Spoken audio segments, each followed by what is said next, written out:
ছোট্ট বন্ধুরা, আমরা যদি দ্বিতীয় শ্রেণীর গণিত বইয়ের ৫৪ পৃষ্ঠার একটু নিচে লক্ষ্য করি, এখানে ২ নাম্বার প্রশ্নে বলা হয়েছে বিজয় কিছু সংখ্যক আম বিক্রি করার জন্য বাজারে যাচ্ছিল।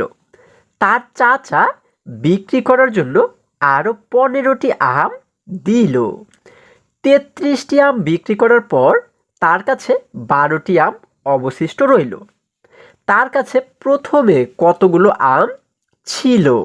আচ্ছা, আমরা যদি প্রশ্নটিকে আবারও বোঝার চেষ্টা করি, দেখো এখানে কি বলা হয়েছে, বিজয় প্রথমে কি করলো, কিছু সংখ্যক আম বিক্রি করার জন্য বাজারে যাচ্ছিল, তাই না? এখন তার চাচা বিক্রি করার জন্য আরও ১৫টি আম দিল। তাহলে তার চাচা কিন্তু তাকে ১৫টি আম দিল, তাই না? এবং তার কাছে তো আগে আরও কিছু আম ছিল। আচ্ছা, এবারে সে যখন বিক্রি করতে গেল, তখন ৩৩টি আম বিক্রি করার পর সে ৩৩টি আম বিক্রি করলো, ঠিক আছে? এরপরে সে দেখলো যে তার কাছে ১২টি আম অবশিষ্ট রইল।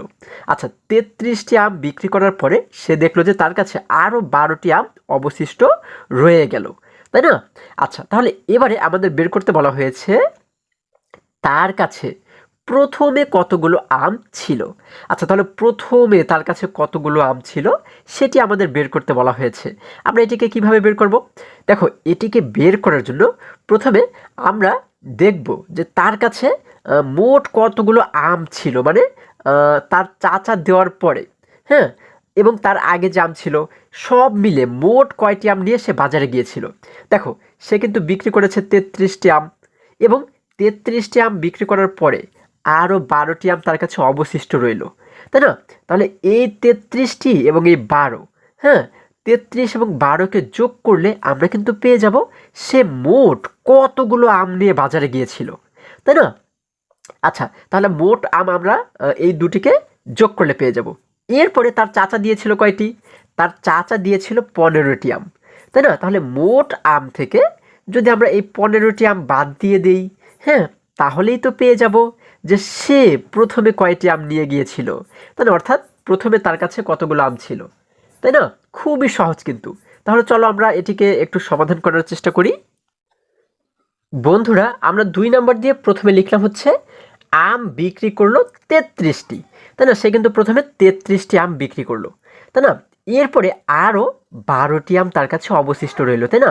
এটিকেই লিখলাম, দেখো, আরও অবশিষ্ট রইল ১২টি। এবারে এই ৩৩টি আম এবং ১২টি আম যদি আমরা যোগ করি, তাহলে আমরা কি পেয়ে যাব? তাহলে কিন্তু আমরা পেয়ে যাব মোট আম ছিল কতটি, অর্থাৎ তার কাছে মোট কতটি আম ছিল, তাই না? এখন দেখো, যদি আমরা এই দুটিকে একটু যোগ করি, আমরা কি জানি, দেখো, যোগ করব যেহেতু, এই জন্য আমরা সামনে একটি যোগ চিহ্ন দিলাম, ঠিক আছে? আমরা এখানে একটি যোগ চিহ্ন দিলাম। আচ্ছা, এখন দেখো, আমরা জানি যোগের ক্ষেত্রে কি করতে হয়, শেষের দিক থেকে কিন্তু শুরু করতে হয়, তাই না?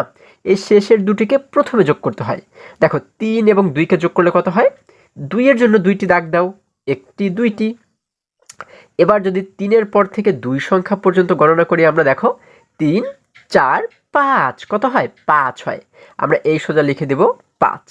ঠিক আছে? এবার আগের দুটি সংখ্যা যোগ করো। দেখো, ৩-এর সঙ্গে ১কে যোগ করলে কত হয়ে যায়? আমরা কি জানি, ৩ এবং ১ মিলে হয়ে যায় ৪। আমরা এখানে লিখে দেব ৪। ঠিক আছে? অর্থাৎ মোট আম ছিল হচ্ছে ৪৫টি। তার কাছে কিন্তু মোট ৪৫টি আম ছিল। ঠিক আছে? এখানে কিন্তু এই ৪৫টা আমের মধ্যে সে নিজে কিছু নিয়ে এসেছিল, এবং তার চাচা তাকে কিন্তু আরও ১৫টি আম দিয়েছিল, তাই না? সেই ১৫টি আমও কিন্তু এর মধ্যেই রয়েছে। ঠিক আছে? এখন আমরা কি করব? এইখান থেকে, মোট আম থেকে তার চাচার যে ১৫টি আম, সেটিকে আমরা বিয়োগ করে দেব। তাহলেই কিন্তু পেয়ে যাব যে সে প্রথমে কয়টি আম নিয়ে এসেছিল, তাই না? এই দেখো, আমরা এখানে লিখলাম মোট আম ছিল কতটি? ৪৫টি লিখবো, কিন্তু এখানে লিখবো কত? ৪৫, ৪৫টি। এবার আমরা নিচে লিখলাম চাচা আম দিয়েছিল। তার চাচা কয়টি আম দিয়েছিল? ১৫টি। এই জন্য আমরা ৪৫-এর নিচে লিখব ১৫টি। ঠিক আছে? ১৫টি। এখন কি করব? ৪৫ থেকে যদি ১৫কে বিয়োগ করি, হ্যাঁ, তাহলে আমরা পেয়ে যাব যে তার কাছে প্রথমে কয়টি আম ছিল। ঠিক আছে? সেটি কিন্তু আমরা পেয়ে যাব। আচ্ছা, তাহলে আমরা এখানে একটি বিয়োগ চিহ্ন দিলাম। দেখো, একটি বিয়োগ চিহ্ন দিয়ে দিলাম। এবারে বিয়োগ করো। ৫ থেকে যদি ৫ই চলে যায়, তাহলে কিন্তু আর কিছুই থাকে না, মানে ০। তাই না? তোমার কাছে ৫টি আম ছিল, তুমি ৫টি খেয়ে ফেললে। তাহলে আর একটিও থাকবে একটিও থাকবে না, তার মানে শূন্য। আমরা এই সোজা লিখে দিলাম শূন্য। এবার দেখো 4 থেকে যদি 1 চলে যায় তাহলে কত থাকে? আমরা জানি 4 থেকে 1 চলে গেলে থাকে হচ্ছে আরও 3। আমরা এই সোজা লিখে দিলাম 3। তাহলে আমাদের উত্তর হয়ে গেল 30টি, অর্থাৎ তার কাছে প্রথমে আম ছিল 30টি। ঠিক আছে, এটিই কিন্তু আমাদের উত্তর। আমরা উত্তর দিয়ে লিখবো হচ্ছে 30টি। ঠিক আছে, আশা করি সকলেই তোমরা বুঝতে পেরেছো।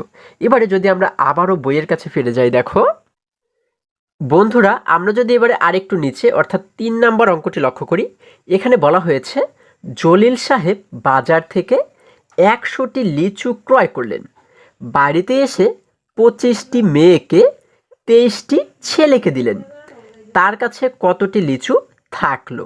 আচ্ছা, আমরা যদি প্রশ্নটিকে আবারও বোঝার চেষ্টা করি, দেখো এখানে বলা হয়েছে যে জলিল সাহেব তিনি বাজার থেকে 100টি লিচু কিনলেন, তাই না? এখন এই 100টি লিচু থেকে সে কি করলো? মেয়েকে কিন্তু 25টি লিচু দিলেন এবং ছেলেকে 23টি লিচু দিলেন।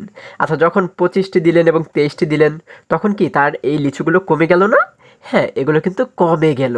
আচ্ছা, এবারে বলা হয়েছে তার কাছে কতটি লিচু থাকলো, অর্থাৎ ছেলে এবং মেয়েকে দেওয়ার পরে তার কাছে আর কতটি লিচু থাকলো। তাহলে আমরা এটিকে কিভাবে বের করব? এটি কিন্তু খুবই সহজ। দেখো, প্রথমে আমরা বের করব যে তিনি মেয়েকে এবং ছেলেকে এই দুইজনকে একসঙ্গে কয়টি লিচু দিলেন, অর্থাৎ দুইজনকে মোট কয়টি লিচু দিলেন, তাই না? তারপরে কি করব? যেহেতু তিনি 100টি লিচু কিনেছিলেন, হ্যাঁ, 100 থেকে আমরা ছেলে এবং মেয়েকে যে কয়টি দিয়েছিল সেই কয় সংখ্যাকে বিয়োগ করে দেব, তাই না? তাহলেই কিন্তু পেয়ে যাব যে তার কাছে আর কতটি লিচু থাকলো। আচ্ছা, খুবই সহজ কিন্তু। তাহলে চলো আমরা এটিকে একটু সমাধান করার চেষ্টা করি। বন্ধুরা, আমরা 3 নাম্বার দিয়ে প্রথমে লিখতে পারি মেয়েকে লিচু দিলেন 25টি। আচ্ছা, এবং নিচে লিখলাম ছেলেকে লিচু দিলেন 23টি।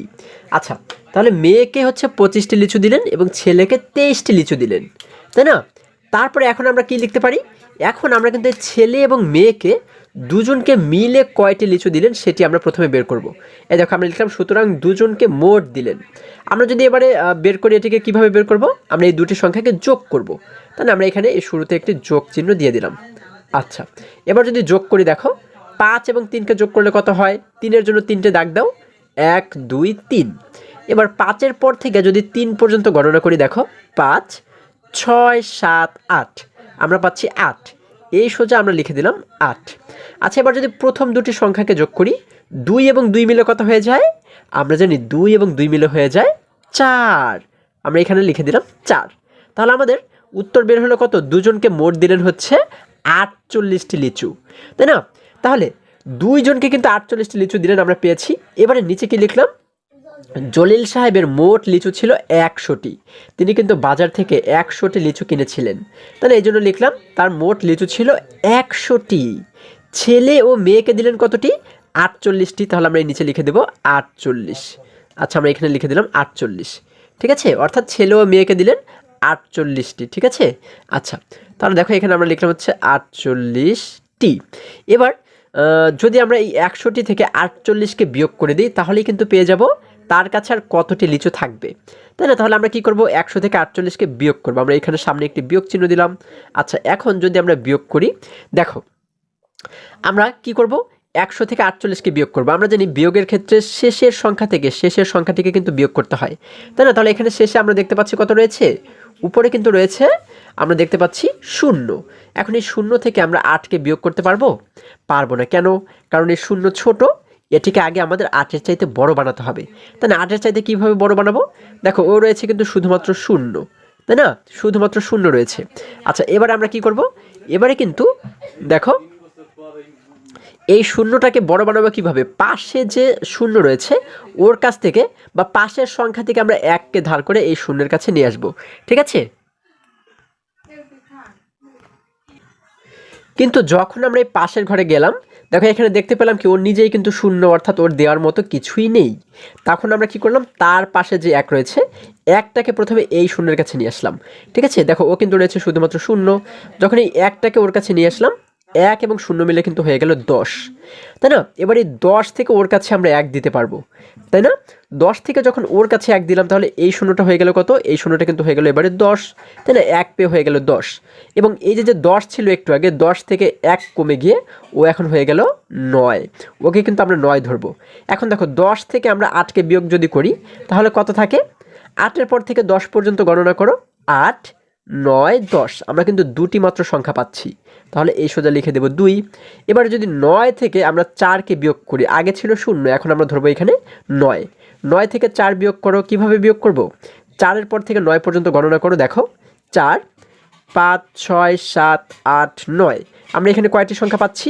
1, 2, 3, 4, 5, 5টি সংখ্যা পাচ্ছি, আমরা এখানে লিখে দিলাম 5। এবারে আগে যে এখানে 1 ছিল, এখন কি 1 রয়েছে? না বন্ধুরা, 1টাকেই তো ওর কাছে ধার করে দিয়েছিলাম, এই জন্য 1 কিন্তু হয়ে গেল এবারে 0, তার মানে কিন্তু কিছুই না। তাহলে আমরা উত্তর পাচ্ছি কত? 52টি। তার কাছে এখন আর লিচু থাকলো 52টি, এটিই কিন্তু আমাদের উত্তর। আমরা এবার উত্তর দিয়ে লিখবো হচ্ছে 52টি। ঠিক আছে, আশা করি সকলেই তোমরা বুঝতে পেরেছো। এবারে যদি আমরা আবারও বইয়ের কাছে ফিরে যাই, দেখো বন্ধুরা, আমরা যদি এবারে আরেকটু নিচে অর্থাৎ 4 নম্বর প্রশ্নটি লক্ষ্য করি, এখানে বলা হয়েছে কোনো বাক্সে 25টি চকলেট ছিল, এর থেকে কয়েকটি চকলেট মিতুকে দেওয়া হলো, বাক্সে 17টি চকলেট থাকলো, কয়টি চকলেট মিতুকে দেওয়া হয়েছিল, এর গাণিতিক বাক্য কি হবে? আচ্ছা, আমরা যদি প্রশ্নটিকে আবারও বোঝার চেষ্টা করি, বলা হয়েছে কোনো বাক্সে 25টি চকলেট ছিল, প্রথমে কয়টি ছিল? 25টি চকলেট ছিল, এর থেকে কয়েকটি চকলেট মিতুকে দেওয়া হলো। আচ্ছা, এখন কয়টি চকলেট দেওয়া হলো সেটি কিন্তু এখানে বলা হয়নি, তাই না? বলা হয়েছে কয়েকটি চকলেট। আচ্ছা, এবার বলা হয়েছে বাক্সে 17টি চকলেট থাকলো, অর্থাৎ মিতুকে দেওয়ার পরে বাক্সে কিন্তু আরও 17টি চকলেট থাকলো। তাহলে এবার আমাদের বের করতে বলা হয়েছে কয়টি চকলেট মিতুকে দেওয়া হয়েছিল। তাহলে কয়টি চকলেট মিতুকে দেওয়া হয়েছিল এটি আমাদের বের করতে বলা হয়েছে, এর গাণিতিক বাক্য কি হবে? তার মানে গাণিতিক বাক্যের মাধ্যমে কিন্তু আমাদেরকে এটি সমাধান করতে বলা হয়েছে, তাই না? তাহলে গাণিতিক বাক্যের মাধ্যমে কিভাবে সমাধান করতে পারি? দেখো, প্রথমে যেহেতু 25টি চকলেট ছিল, তাই না? 25টি চকলেট থেকে দেওয়া হলো কতটি?